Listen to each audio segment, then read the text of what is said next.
Olá, estamos aqui no canal GPOST TV, no calor dos últimos acontecimentos.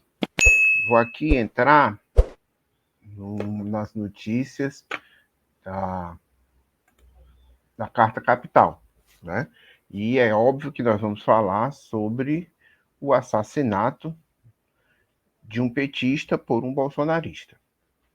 Aqui na Carta Capital diz o seguinte: Marcelo Arruda, guarda municipal de Foz do Iguaçu, Paraná, e um dos líderes do PT na cidade foi morto a tiros disparados por um bolsonarista na madrugada deste domingo, dia 10, enquanto comemorava seu aniversário de 50 anos, em uma festa com a temática do ex-presidente Lula, PT.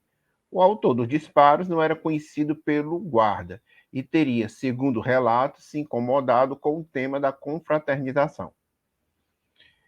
Estavam reunidas cerca de 40 pessoas, entre familiares e amigos, na sede da Associação Esportiva Saúde Física, Itaipu, quando um desconhecido parou seu carro no lado de fora e começou a gritar e fazer ameaças.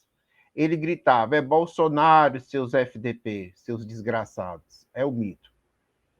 Como conta uma testemunha em conversa com Carta Capital. O assassino tira uma arma e aponta para os convidados, ainda dentro do carro. Ao seu lado estava uma mulher e um bebê. A festa era com temática do PT. Por volta das 23 horas, um sujeito que ninguém conhecia apareceu xingando os convidados, chamando o Lula de desgraçado e esbravejando o nome do Bolsonaro. O maluco disse que voltaria para matar todo mundo, e ele voltou. Detalhe André Aliana, amigo próximo da vítima, em entrevista ao site Brasil de Fato. Diante disso, né, há outras coisas, né? Por exemplo, outros informes. O Bolsonaro cobra investigação de morte de petista e culpa a esquerda por violência. Também fruto do discurso de ódio estimulado por um presidente irresponsável. Se manifestou o Lula diante do assassinato. E em evento armamentista tem pedido de voto, né, a Bolsonaro e sorteio irregular de arma. Gente, o que é que nós tentamos fazer aqui no canal GPOST TV? Tentamos analisar os fatos, né, sob uma perspectiva que utiliza o materialismo histórico. Então, a gente procura ver nos fatos os processos sociais que levam aos fatos. Então, o que é que está acontecendo no Brasil? Está acontecendo um processo de polarização social muito grande entre uma candidatura de raízes populares, que é a candidatura do Partido dos Trabalhadores, né, do ex-presidente Lula, e, de outro lado, a candidatura do governo, que é um governo de extrema-direita, que tem um setor fascista mesmo, que é o Bolsonaro. Né? Fascista porque ele, claro, enaltece a violência, enaltece a ditadura militar, a tortura, o assassinato, né? Já disse que tinha que matar os petralhas, que morreu foi pouca gente na ditadura militar, etc, etc, etc. Bem, o que é que está por detrás disso? Qual é a tendência? A tendência é piorar. Piorar porque nós vivemos... O Brasil é um país violento, certo? O Brasil não é um país pacífico. Então é um mito dizer que o Brasil é um país pacífico. Por que é que o Brasil é um país violento? Gente, um país com alto índice de desigualdade social nunca será ou não é um país não violento. Ainda mais, as raízes históricas do Brasil estão baseadas na violência, no massacre de índios, do escravismo colonial que durou mais ou menos 350 anos, no latifúndio, certo? Então, essas são as raízes, né, da estrutura social brasileira. A República Velha, que vai até 1930, considerava a questão social como se fosse uma questão de polícia. Né? Nós tivemos a ditadura do Estado Novo, de 37 a 45, depois nós tivemos um arremedo de democracia, que foi de 45 a 64, depois tivemos um regime militar de 21 anos, e estamos tendo uma democracia capenga que se encerrou com um regime golpista, né, que é de 2016. E o regime golpista está mostrando a que veio, né? Aumentando os índices de miséria, de desemprego, de fome, de insegurança alimentar, né? De ataques a populações indígenas, de ataque a setores sociais desprotegidos, de desenvolvimento de preconceitos, de superstições, de destruição da saúde, da educação, né?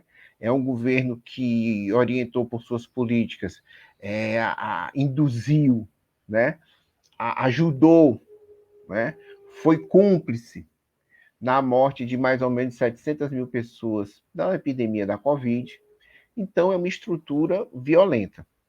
Qual é o diferencial? O diferencial é que nós temos um projeto político neofascista, que é encabeçado pelo governo Bolsonaro, que quer dar continuidade a isso. E isso só pode ser feito com muita, mas muita violência.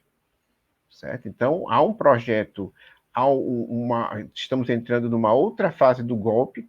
Tivemos o golpe de 2016, tivemos a eleição que eu considero uma eleição fraudulenta em 2018 de Bolsonaro, porque houve a prisão irregular, ilegal do candidato que poderia derrotá-lo, né? E isso com a ajuda da imprensa, das instituições, né? E nós vimos o que é que foi feito nesses softwares. Qualquer pessoa em sã consciência verá, certo? É o resultado de um governo de extrema-direita. Né? E está aí na rua os dois projetos e a tendência é se acirrar.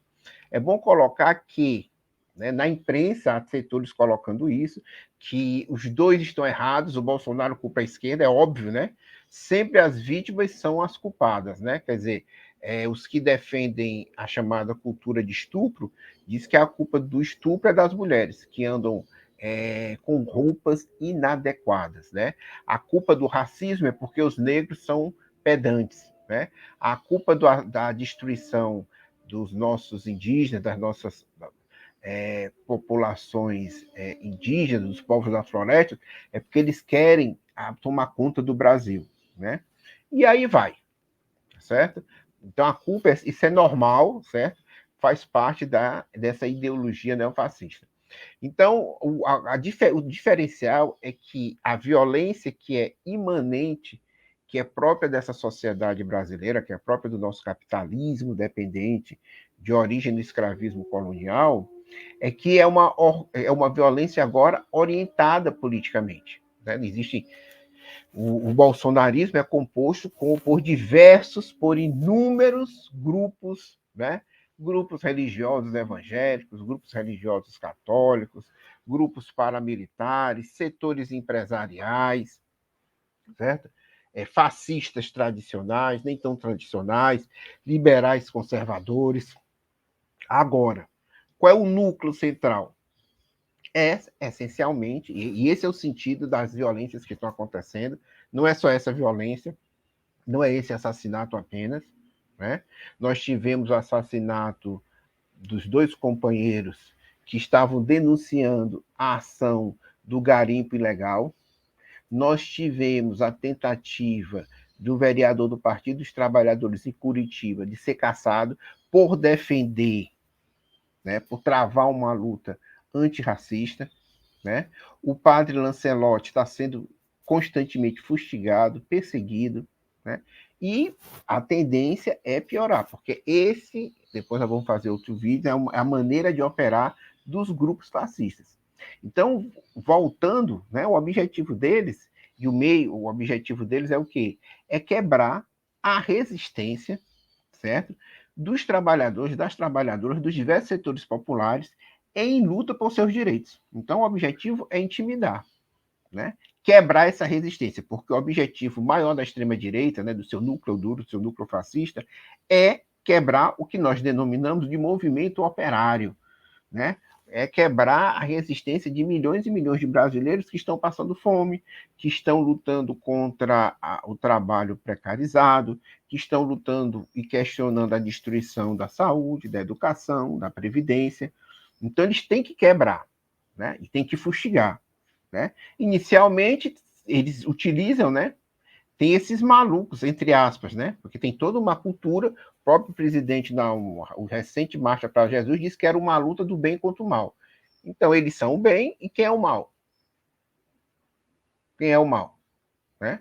O mal são os setores sociais e populares que querem uma alternativa para o Brasil, de desenvolvimento nacional, de garantia de direitos, né, de ruptura com esse padrão de dependência, que querem a reforma agrária, que querem liberdade, que querem educação para todos. Esse é o mal.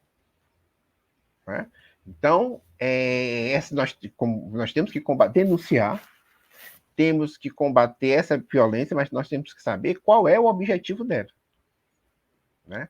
Então, vão ocorrer outras, certo? A tendência é se acirrar. Em recente comício do Lula, foi lançado bomba,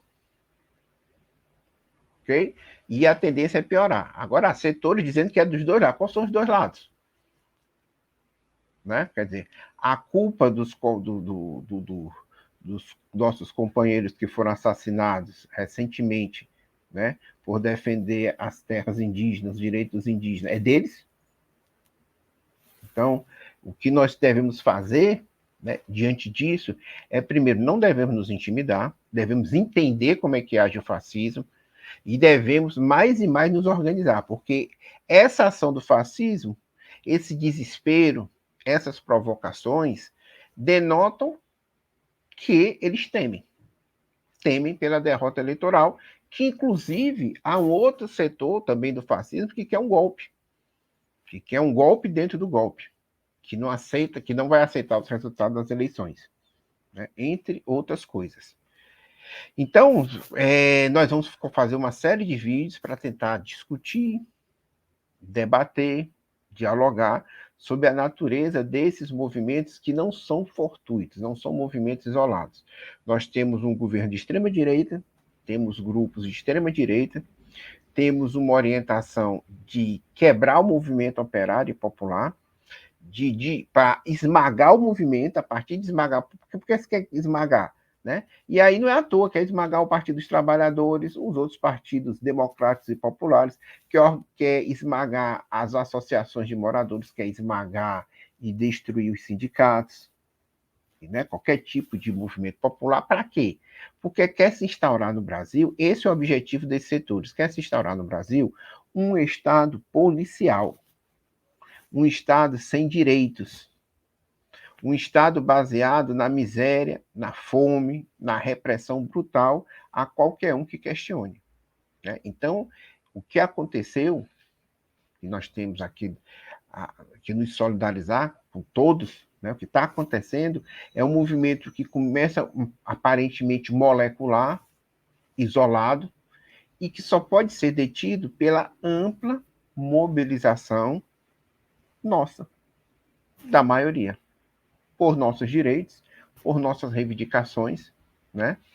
E é isso que vai decidir, né? Então, contra esse processo inicial de violência anárquica ou seletiva contra lideranças, né? Lideranças que estão vinculadas a um determinado projeto político, a uma determinada candidatura, nós temos que nos organizar, nos defender em torno dos nossos direitos. Porque há uma coisa que é muito esquecida, mas que existe, né? É esquecida, poucas pessoas falam, mas que existe, que é a chamada luta de classe. Né? E de um lado está uma classe opressora, com seus mecanismos institucionais, com seus mecanismos para-institucionais, e do outro lado está a grande maioria. Né? Quem vai vencer está em nossas mãos. Então, até a próxima.